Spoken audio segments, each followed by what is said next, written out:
Boa noite, meus irmãos. Que Jesus nos abençoe, abençoe os propósitos de cada um de nós e nos ajude para que saiamos daqui com sentimentos renovados de paz e de fé. E paz é o tema que nós vamos falar nesta noite, mas não é qualquer paz, é a paz de Jesus. E agora alguns devem estar pensando, mas existe alguma outra paz que não seja a paz de Jesus? Porque a paz é um sentimento bom, né? Um sentimento bom que nós temos. Mas existe sim. Existem conceitos de paz, outros conceitos que não é só a paz de Jesus. A paz de Jesus é aquela construída no solo sagrado do coração, que nós não perdemos, o mundo não nos tira. A paz do mundo, sim. A paz do mundo, porque é externa, nós a perdemos.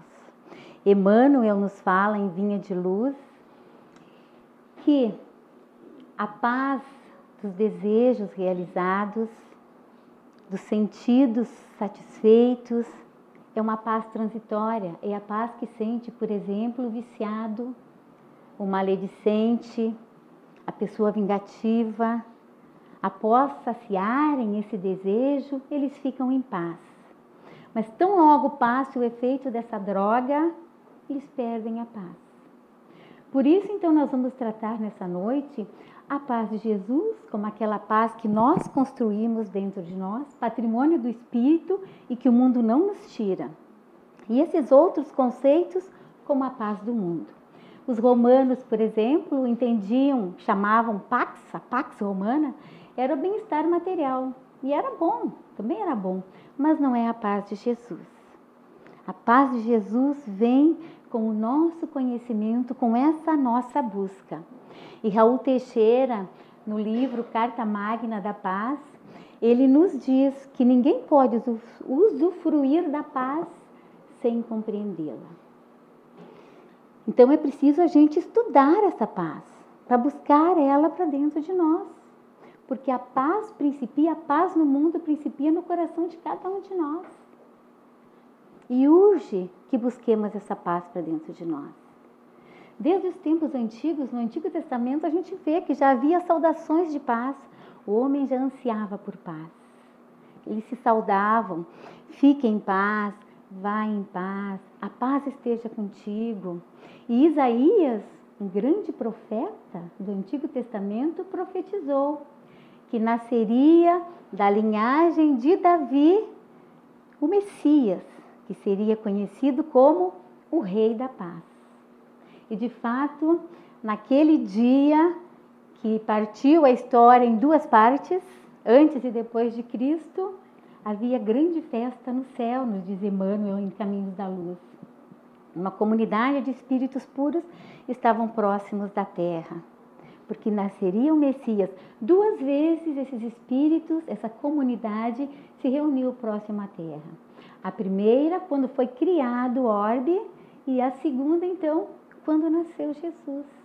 Então, vejam a importância desse acontecimento, o nascimento do Messias.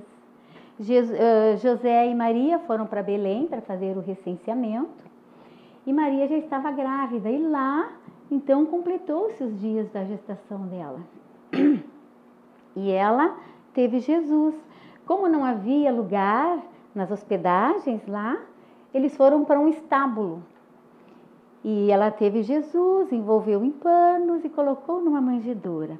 E naquele tempo, havia pastores cuidando dos campos, cuidando das ovelhas, dos rebanhos. Durante a noite eles vigiavam. E eles estavam ali vigiando e um anjo apareceu diante deles, resplandecente de luz, e disse... Eles disseram para o anjo temer, e o anjo disse, não temam, não temam. Sou portador de boas notícias. Hoje vos nasceu, na cidade de Belém, um Salvador. E eles, a princípio, se assustaram, né? Vos nasceu, presente de Deus para nós. O Salvador que nos mostraria o caminho da redenção, o caminho da salvação, construído por nós, naturalmente. E quando ele terminou, explicou onde estava o menino com seus pais. Um coro de anjos apareceu também, luminosos, junto daquele anjo, e entoavam um canto de louvor e ação de graças a Deus, dizendo: glória a Deus nas alturas, paz e boa vontade aos homens. Paz e boa vontade para construir essa paz, porque é construção individual de cada um de nós. E urge que busquemos, nesses tempos em que recrudesce a violência, que busquemos essa paz. Emmanuel chama esses tempos de supercultura. Quando nós avançamos muito, alcançamos píncaros de desenvolvimento intelectual, a ciência e a tecnologia avançaram como nunca, mas grande parte da humanidade ainda não sabe lidar com as emoções e sentimentos. E isso leva a patologias como ansiedade e depressão, que causam a desvalorização da vida. E aí acontece suicídio, homicídio,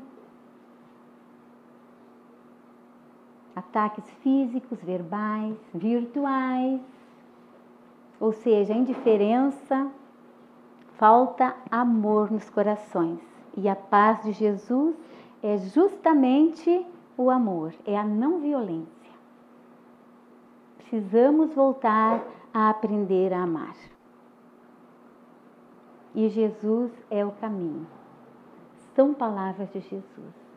Então, nesse nosso encontro de hoje, vamos dialogar sobre essa paz de Jesus como a paz construída dentro de nós, que o mundo não pode tirar.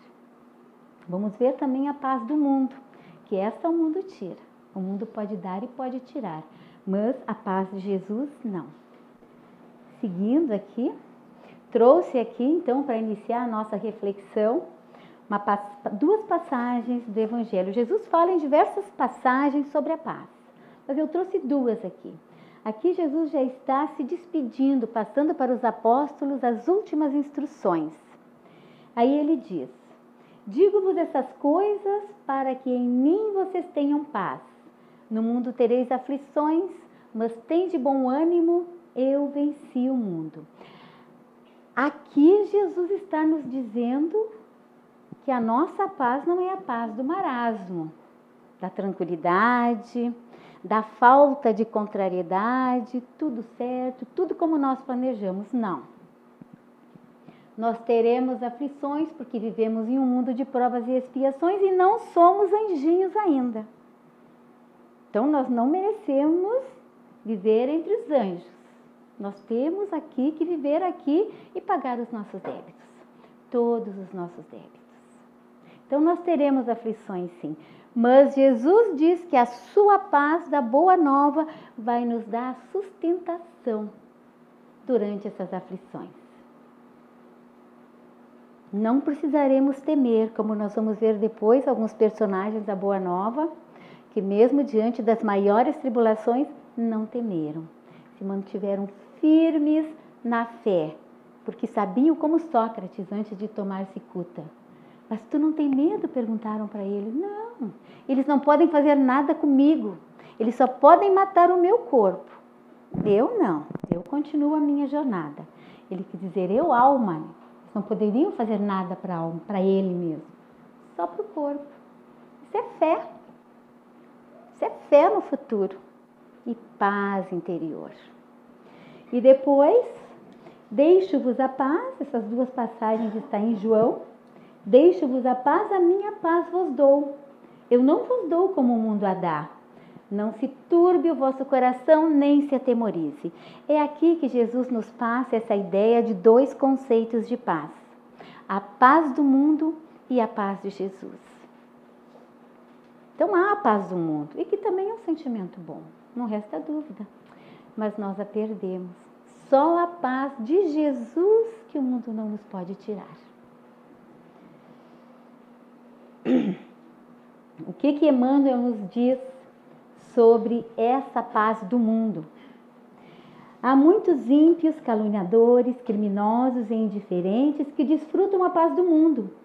Sentem-se triunfantes, venturosos e dominadores no século.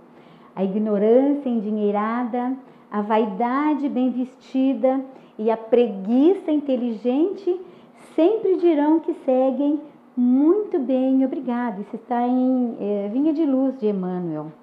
Isso é a paz do mundo. Então, aquela família onde tudo acontece conforme planejado. O pai tem um bom emprego, a esposa é uma esposa dedicada, os filhos inteligentes, educados. Então, está tudo certo. Eles estão em paz. Não há incômodo nenhum entre eles. Estão em paz. Mas se o pai perder um emprego, como é a paz do mundo, foi-se a paz, né? Ou se um filho parte para o uso de drogas, também foi-se a paz. Então essa seria a paz do mundo. Não é que seja ruim, mas é do mundo. Nós precisamos trabalhar para buscar a paz de Jesus. Essa que nos dá sustentação nas tribulações que nós, por certo, teremos, todos nós. Temos e teremos, porque ainda estamos aqui encarnados em um mundo de provas e expiações. A paz da Boa Nova. Aqui nós vamos ver um pouquinho como é que Jesus transmitiu aos seus discípulos essa paz. Aqui está em Lucas, no capítulo 10, quando Jesus, e só está esse número 72 em Lucas, Jesus envia 72 dos seus seguidores à sua frente, nas cidades, nas aldeias, para que chegassem de casa em casa e anunciassem a boa nova, levassem a boa nova da paz para as casas em que visitassem. E aí ele diz para os apóstolos, para os discípulos, vão, cheguem na casa e digam, a paz esteja nesta casa. Se houver alguém de paz ali que aceitem essa paz, sentem, transmitam essa paz, que é a boa nova, que é o Evangelho, comam o que vos oferecerem e bebam o que vos oferecerem. No entanto, se encontrarem alguém que não aceite essa paz, que nós temos o livre-arbítrio, né? Naquele tempo já havia respeito pelo livre-arbítrio das pessoas. Se encontrarem alguém que não aceite essa paz, saiam dali, sem se escandalizar, sacudam a poeira dos pés e digam, o reino de Deus esteve nessa casa. Mas não obrigue, respeite a vontade de cada um. Mas levem essa paz que é a paz da Boa Nova. Depois eu trouxe aqui uma passagem de João Evangelista, e isso aqui não está nos escritos de João. Ele está nos livros da tradição da igreja, e também o Espírito Miramês, por João Nunes Maia, nos relata esse acontecimento. João, já idoso, e João é muito interessante, ele é um dos apóstolos de Jesus que teve algumas peculiaridades, como por exemplo, era o único que estava aos pés da cruz com Maria, no momento da crucificação. E foi ali que Jesus delegou a ele os cuidados com sua mãe, que realmente ele cuidou dela em Éfeso até o seu desencarne. E também ele foi o único dos discípulos de Jesus que morreu de morte natural. Não que não tivessem tentado matar ele, tirar a vida dele diversas vezes, mas não conseguiram. Então aqui João já está idoso, já em torno quase 100 anos, ele morre em volta de 100 anos, ele desencarna, se não me engano ele está com 97 anos ali, se bem que há essas datas assim, naquela época há um pouquinho de divergência. João está já em Patmos, exilado lá, há muitos anos já, e conversava com os guardas que acompanhavam ele. Mas, de repente, o imperador decidiu que ia matá-lo. Aí resolveu então, tirar-lhe a vida num caldeirão de óleo fervente. E literalmente fritar João. Então, colocaram uma vasilha, atearam um fogo, buscaram João. João elevou uma prece a Deus naquele momento, entregando a Deus seu corpo e seu espírito, que fosse feita a vontade de Deus. Olha a paz e a fé desse discípulo, prestes a entrar num caldeirão de óleo quente. Ele, com a maior tranquilidade, os guardas que já se haviam acostumado com ele, que gostavam dele, estavam ali indecisos, não queriam fazer, mas era obrigação, fizeram. Passado algum tempo, ele naquele caldeirão, cozinhando ali, tiraram ele e ele estava intacto. E aí o que ele diz para os guardas em prantos ali? A paz esteja com vocês. Ele transmitiu aquela paz que ele já tinha. A paz de Jesus no coração, que o mundo não tira. Que essas situações, das mais diversas que nos acontecem, violentas até, não nos tiram. Não tiraram de João. Até esses guardas que estavam lá com ele, eles morreram depois nas arenas, porque se converteram ao cristianismo e muitos outros, que foi um verdadeiro milagre. Em torno de 1200 anos depois, João, a pedido de Jesus, reencarna na Itália, em Assis, com o nome de Francisco. E é um jovem, no início impetuoso, gostava de orgias, saía muito, bebia, enfim, festas da juventude. Mas ele tinha um vazio no coração. Existia dentro dele um vazio. E ele procurava preencher com as coisas do mundo, mas só que não era só Jesus que ia encher aquele espaço. Então João, quando ele vai preso, Francisco, aliás, ele participa de uma guerra, havia guerra entre os feudos naquela época, ele participa de uma dessas guerras, vai preso e na prisão ele reflete muito acerca de sua vida, do que realmente faltava para ele. E foi aí que ele começou a se descobrir e ver a real missão que ele tinha aqui na Terra. Então, ele se converte, ele reconstrói uma capelinha lá, porque ele ouviu Jesus dizendo que ele deveria reconstruir a igreja, só que não era a igreja física, era a igreja, porque bem naquela época havia aquela guerra com os cruzados, que brigavam lá com os sarracenos, e João foi falar com Saladino, que inicialmente achou muito interessante o que João havia dito para ele, mas logo na Primeira Guerra esqueceu tudo, foi guerrear, e falou para o Papa também, que se o Papa não entendeu o que Jesus disse, Jesus era amor e pregou o amor, como é que ele estava mandando os soldados dele ir lá matar nossos irmãos? Fez o Papa refletir sobre aquilo.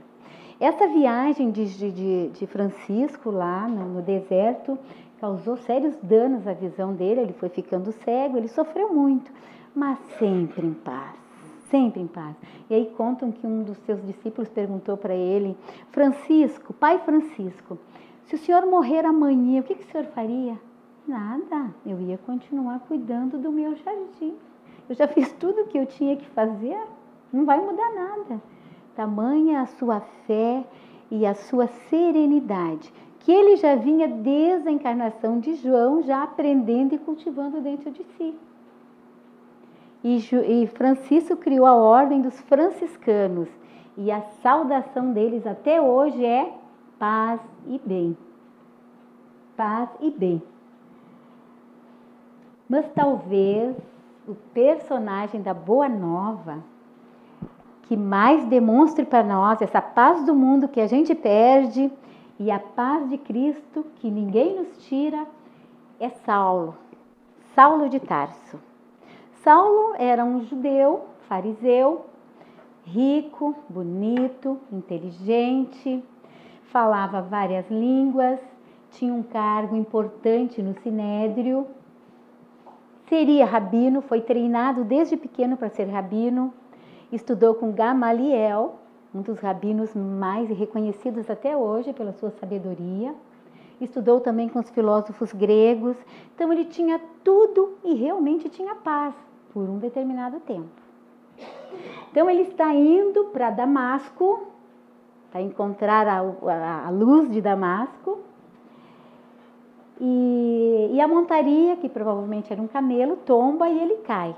E Emmanuel, no livro Paulo e Estevão, no capítulo 10, ele faz um pequeno relato, ele relata tudo de uma maneira magnífica, mas eu trouxe aqui só um parágrafo para a gente analisar, que diz assim, a verdade dolorosa é que se encontrava sem paz interior, não obstante a conquista e gozo de todas as prerrogativas e privilégios, entre os vultos mais destacados de sua raça. Ele tinha tudo para ter paz e ser feliz. Ele estava indo para Damasco para encontrar Ananias, porque acreditava que ele havia convertido Abigail, sua noiva, ao cristianismo. Então ele queria também sacrificar Ananias. E aí ele está indo e está pensando nisso, porque o que ele não tinha naquele momento? Paz. Ele não tinha paz. Tinha tudo, mas não tinha paz. E ele ia pensando como é que aquelas pessoas simples, seguidores de um homem mais simples ainda, que era Jesus, mais humilde, mais simples ainda, podiam manter aquela paz quando eram agredidos, quando lhe tiravam a vida.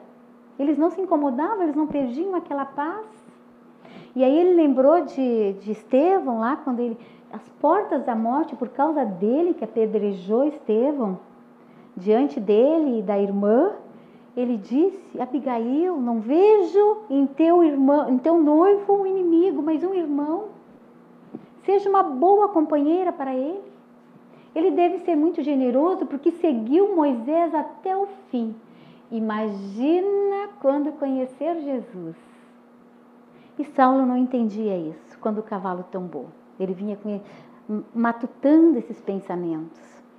E aí ele vê diante de si uma grande luz e vem um homem caminhando na direção. E o homem diz para ele: Saulo, Saulo, por que me persegues? E Saulo pergunta: quem sois, Senhor? E ele diz: eu sou Jesus. E Saulo convulsiona em prantos, chora muito, muito, muito mesmo. E quando se recompõe, pergunta: Senhor, que queres que eu faça? Aí Jesus diz: vai à cidade, lá te será dito. Ele ficou 3 dias cego para o mundo exterior, mas ampliou grandemente a sua visão interna. E foi aprender o Evangelho de Jesus. Iniciou ali com Ananias. Nunca mais foi o mesmo depois daquele episódio. Despertou para Jesus.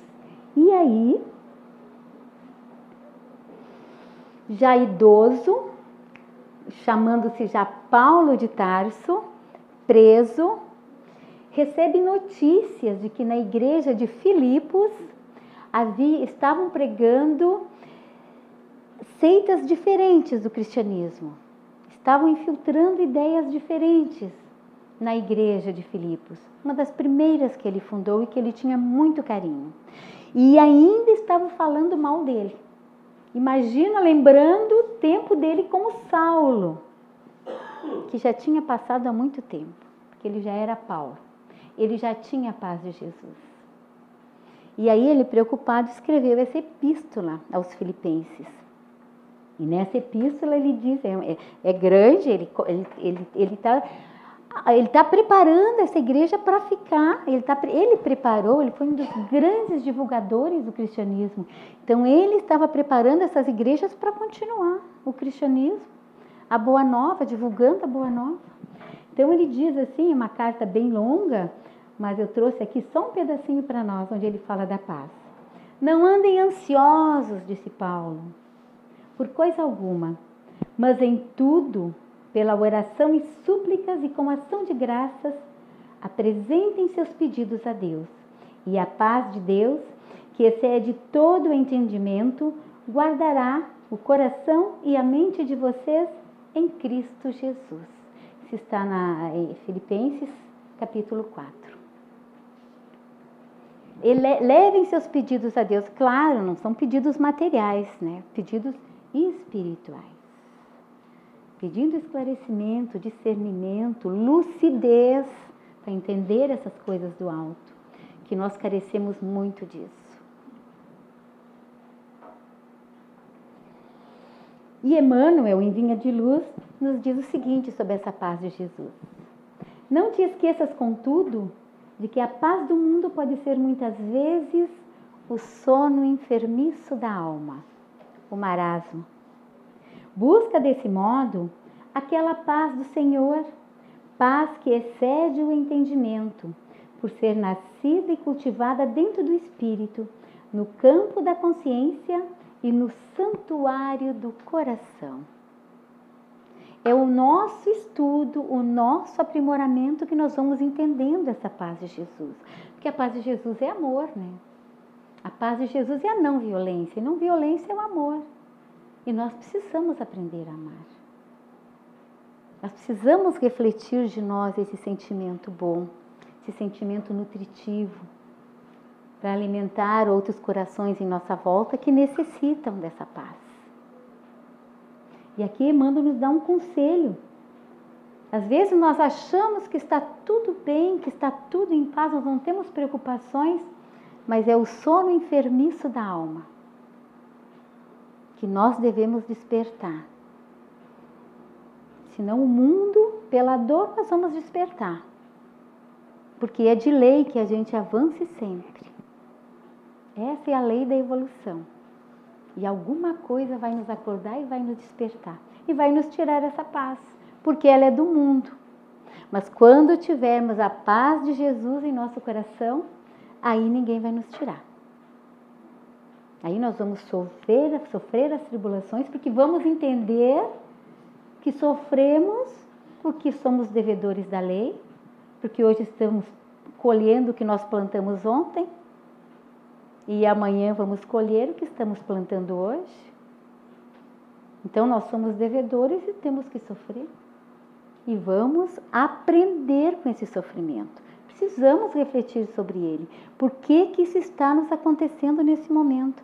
Mas não percamos a paz. Procuramos entender aquela situação, porque ela vai passar, porque tudo passa. Os momentos bons e os momentos difíceis também. Então entenderemos por que estamos passando por aquilo, tiraremos a lição que é o objetivo do nosso sofrimento, a lição, e aí já é patrimônio do Espírito. Aí aprendemos e seguimos sempre em frente. Novos desafios virão, porque é de lei. É de lei que assim seja. Aqui eu trouxe para nós só a capinha, esse slide aí é só a capinha da cartilha da FEB, Construamos a Paz Promovendo o Bem. E o que eles colocam ali, naquela legenda ali embaixo, o verdadeiro homem de bem é o que cumpre a lei de justiça, amor e caridade, na sua maior pureza. Capítulo 17 do Evangelho segundo o Espiritismo, que deve ser lido e estudado por todos nós, porque é uma lição maravilhosa. E deve ser o nosso objetivo, deve ser o nosso propósito. Que nós só somos infelizes quando nos afastamos da lei de Deus. Então devemos perseguir o nosso aperfeiçoamento, que é a missão maior de cada um de nós. E para finalizar, eu trouxe para nós a oração da paz de São Francisco de Assis. É atribuída a São Francisco de Assis, porque tem muito a ver com o que ele disse, né? Mas ela foi encontrada por volta de 1900, na verdade é atribuída a ele, mas não se tem 100% de certeza que é dele. Mas tem tudo a ver com o que ele pregou e com o que ele fez essa oração.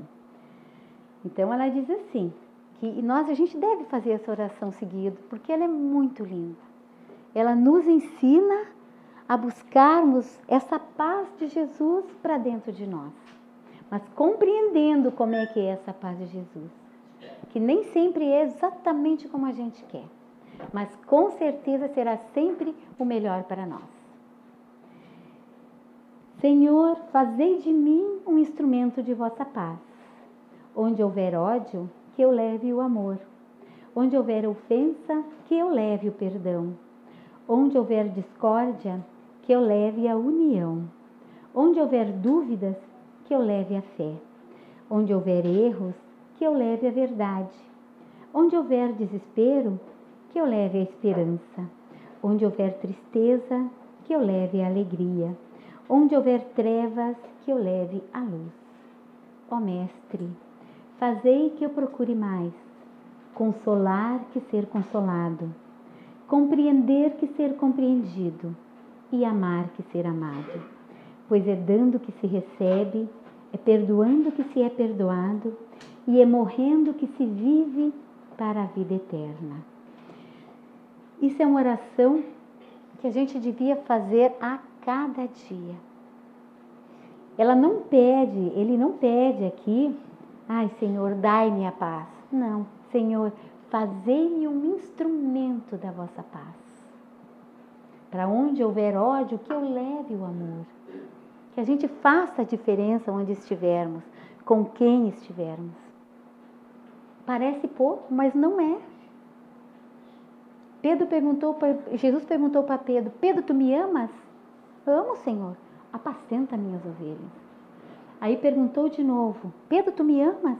E Pedro disse, sim, Senhor, eu te amo, então apacenta minhas ovelhas. E aí Jesus pergunta uma terceira vez para Pedro, Pedro, tu me amas? Amo, Senhor. E já Pedro desconfiado, né? Mas ele não acredita em mim. Apacenta minhas ovelhas. Então é nossa missão de cristãos, todos nós que já estamos aqui, que somos candidatos a discípulos de Jesus, pregar essa boa nova. Mas como Jesus, não aquilo que está escrito. São Francisco disse para os seus discípulos, ide pregai o Evangelho e se for preciso, use a palavra. O que ele quis dizer? Para a gente dar exemplos, para a gente exercitar esses ensinamentos de Jesus em nosso dia a dia. Essa é a proposta e esse é o desafio de cada um de nós, cristãos, candidatos a seguir Jesus, aprendizes do Evangelho, todos nós. E isso está ao alcance de todos nós. Doutrina espírita é estudo. Estudar para aprender e empreender em nós esses ensinamentos. Então era isso, meus irmãos. Agradeço a atenção de todos e fiquem com a paz do Senhor. Muito obrigada pela atenção.